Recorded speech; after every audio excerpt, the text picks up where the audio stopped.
প্রথমবারের মতো কোনো ঋণ ছাড়াই চীন থেকে দুটি আধুনিক জাহাজ কিনতে যাচ্ছে বাংলাদেশ শিপিং কর্পোরেশন বিএসসি। সম্পূর্ণ নিজস্ব অর্থায়নে এই জাহাজ কেনায় ব্যয় হবে 7,80,00,000 মার্কিন ডলার, যা বাংলাদেশি মুদ্রায় প্রায় 947,70,00,000 টাকা। বিএসসির পরিচালনা পর্ষদের সর্বশেষ 6 আগস্টের সভায় এই ক্রয় প্রস্তাব অনুমোদন করা হয়।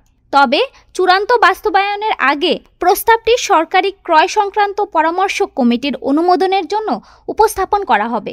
অনুমোদন পেলে বিএসসি নিজস্ব তহবিল থেকে অর্থ পরিশোধ করে জাহাজ দুটি অধিগ্রহণ করবে। বর্তমানে বিএসসির বহরে 5টি জাহাজ রয়েছে। নতুন দুটি যুক্ত হলে বহরের সংখ্যা দাঁড়াবে 60টিতে।